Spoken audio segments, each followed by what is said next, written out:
Над 90.000 работници или 13% од сите вработени во Македонија работат на црно, потатокот го објави. Државниот завод за статистика се однесува за последниот квартал од 2025 година.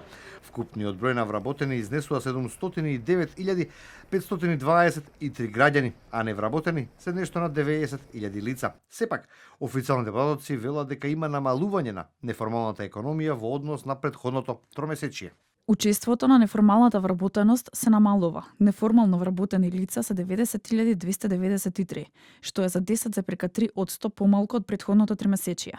Најголем број неформално вработени лица, 45,9%, има во секторот земјоделство, шумарство и рибарство и 16,9% во секторот градежништво.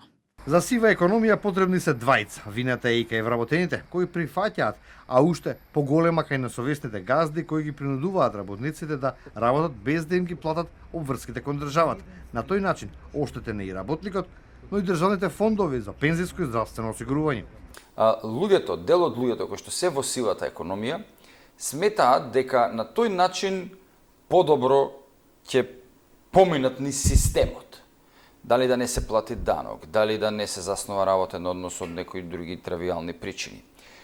Проблемот на охрабрувањето дури, па би рекол, во одредена смисла и од страна на сите, не генерализирано, но и се конкретни. Има случаи каде што и во бизнис заедницата се стимулира работата на црно, заради, би рекол, нискиот перформанс кој што го имаме како бизнис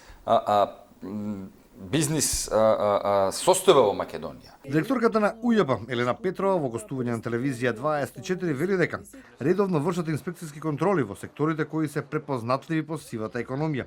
Казните, вели таа, нема да решат оваа негативна појава во економијата, но со системски мерки смета дека е можно елиминирање на непочитувањето на правилата за игра. Како еден од начините, Петрова вели, е следењето на трговијата во кеш. Оваа година го прошируваме опсегот на дејности кои ги опфаќаме, значи ќе се насочиме и кон компаниите кои што вршат дистрибуција кон овие во делот на угостителството и трговијата на мало. Ќе се насочиме кон издавањето на сместувачки капацитети за краткотраен престој, тоа е побарање на бизнис заедницата, каде тие ја осеќаат сивата економија како нелојална конкуренција. Според податоците, државниот буџет секоја година губи по околу 500 милиони евра само по основ на сива економија. Тие пари, наместо да се инвестираат во здравство, образование или инфраструктура, несовесните газди ги прикриваат со неплаќање на даноци.